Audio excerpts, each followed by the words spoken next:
Endosimbiosis kloroplas dan mitokondria. Endosimbiosis merupakan suatu teori yang menyatakan asal-usul mitokondria dan kloroplas yang terdapat pada sel eukariotik.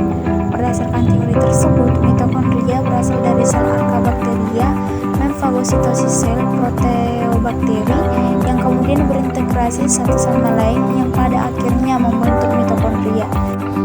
Sementara itu, kloroplas berasal dari arkabakteria yang memfagositosis sel cyanobacteria yang mampu melakukan fotosintesis. Kedua sel tersebut saling beradaptasi satu sama lain hingga pada akhirnya terbentuk kloroplas. Beberapa bukti yang mendukung teori tersebut yaitu ditemukannya DNA yang tidak termasuk oleh protein histon di dalam kedua organel tersebut yang memiliki kesamaan dengan bakteri. DNA mitokondria memiliki homologi yang tinggi dengan DNA cyanobacteria. Saat ini, mitokondria dan kloroplas tidak akan mampu bertahan hidup di luar sel. Namun, menurut teori endosimbiotik, keduanya pernah menjadi sel yang hidup secara mandiri.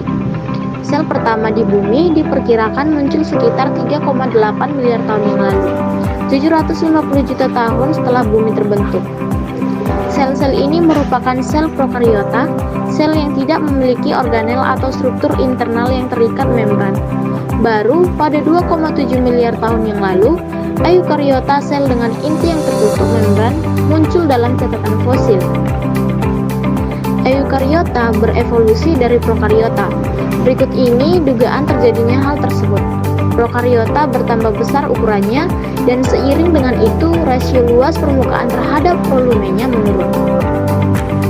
Hal ini menjadi masalah karena ikan ini perlu memberi makan lebih banyak, namun luas permukaannya lebih sedikit untuk mengumpulkan nutrisi.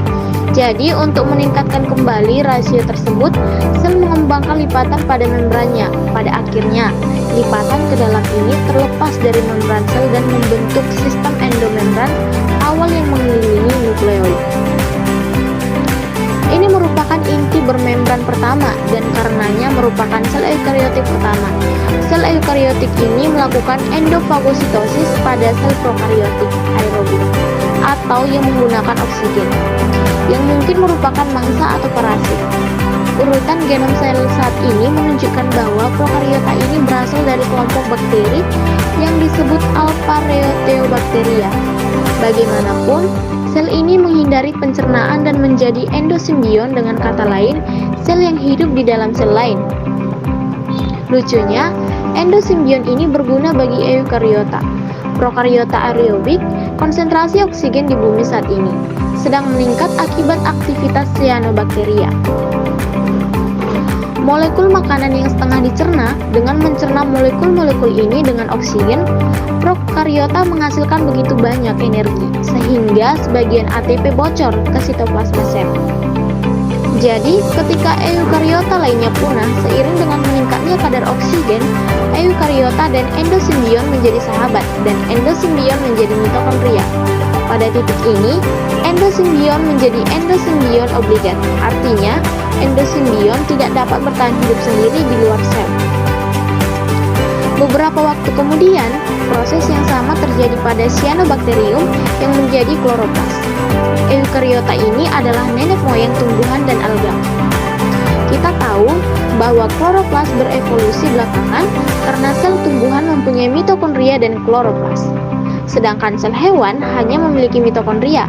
Tapi, apa buktinya terjadi endosimbiosis?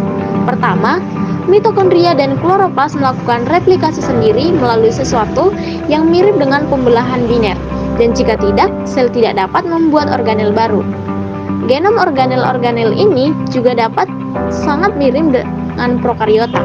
Mitokondria, kloroplas, dan bakteri semuanya memiliki satu lingkaran tunggal molekul DNA.